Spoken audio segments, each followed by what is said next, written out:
Hey,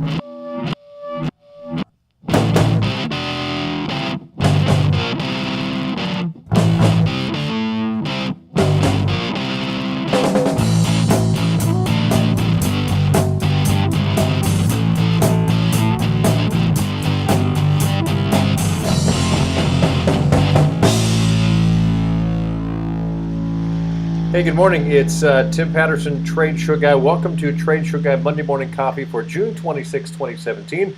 This is Tim Patterson, Trade Show Guy, author of Trade Show Success, 14 Proven Steps to Take Your Trade Show Marketing to the Next Level, blogger at TradeshowGuyBlog.com, and owner of Trade Show Guy Exhibits, a project management exhibit company. We're out of Oregon. So what's going on in the trade show world? I actually had to reach across the bed to get something. I'm in Las Vegas, and I've been here like a dozen times or so in my life. It goes back to in the early 70s or sometime back then, maybe the 60s, when I was a kid. Our family had relatives here, an aunt and uncle that lived here for a short time. Then they moved to Canada. They got smart. But we came through Vegas and stayed with them, and then we went to Hoover Dam and the lake out there. I can't think of the name of the lake because it's been so long since I've been there. But I remember getting a sunburn out there. So anyway, we spent the day on the lake. We took a boat that took like an hour to get there.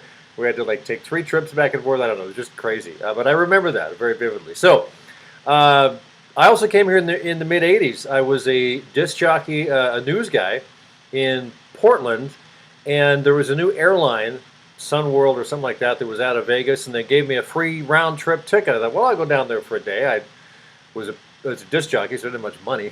So I came down, stayed here a day, brought like $150 with me, and gambled a little bit of it.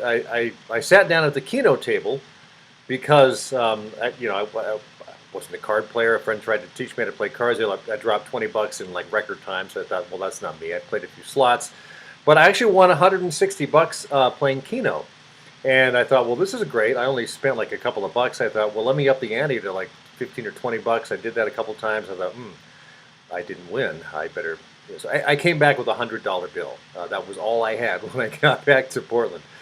I've been here for like 3 trade shows. I'm going to be attending the IFT today. I was at Exhibitor Live, which was, I think, 5 years ago. I came up with classic exhibits from Portland.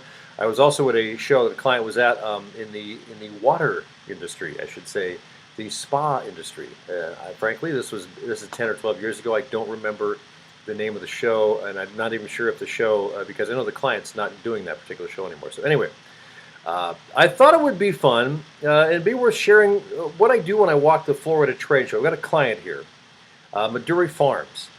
We did a booth for them last year, 20 by 20. They debuted it at the IFT show in Chicago a year ago, and I oversaw the setup of that. This year they are doing all that, so I'm just going to walk the show floor today and tomorrow and take a look at their booth and see how it looks second time around, and then of course see what else is there. So what do? Well, I take notes, I take pictures, I try and meet people, hand out copies of my book once I meet someone that is a good contact at that company, or more likely I make arrangements. I only bring like a half a dozen copies of these, so I end up mailing out, I think that after I finished out the Natural Products Expo, I think I mailed out 85 copies of the book from people I met over the 4 days of that show. I'll only be at this show for 2 days, so if I end up mailing out 30 or 40, that'd not be a bad thing. So I don't try and sell anything. I don't think that's ethical since I don't have a booth space there, but I do try and meet people and find out a little bit about them, because people ask questions. They'll ask me, what do you do? And I say, well, I got a client here that has a booth there, and that might lead to a conversation, it might not. But what I think it really boils down to is it's all in the follow-up. Once I have a contact, I will then send them a book, make a call after that, or 2 or 3 or 4 or whatever it takes, to determine if they are in need of anything, and if so, if Trade Show Guy Exhibits is a good fit for what they need. So, Trade Show Guy Monday Morning Coffee. Hang on just a second.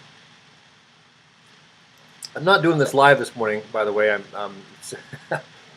I was planning on it, but I got here, I thought, well, let me just log into the Wi-Fi in the hotel room. But the hotel room here at Harrah's, I think that it's like $14.99 a day or something ridiculous like that. I thought, well, I'll do a hotspot on my phone, but I didn't really want to, take a chance on that.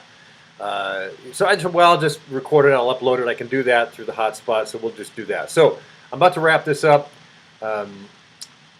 I do want to have my one good thing which was last night. I finally got a chance to go see the Beatles Cirque du Soleil at the Mirage here in Vegas. Been wanting to do that for, well, ever since it came out, ever since I heard about it. Interesting story about Cirque du Soleil. If you go back, and I'm just going off the top of my head here, excuse me. I believe it was a couple of street performers who got this idea to start this circus that was performance acrobatics, no animals. It was just a show of talented people. And that's exactly what it is. One of the most creative, indescribable in a sense. And of course, you have the great Beatles soundtrack, music that was redone 10 or 15 years ago by George and Giles Martin. George Martin, the Beatles producer, and Giles, his son. They remixed and remolded a lot of that music. Great sound system, very creative costuming. It was just a lot of fun.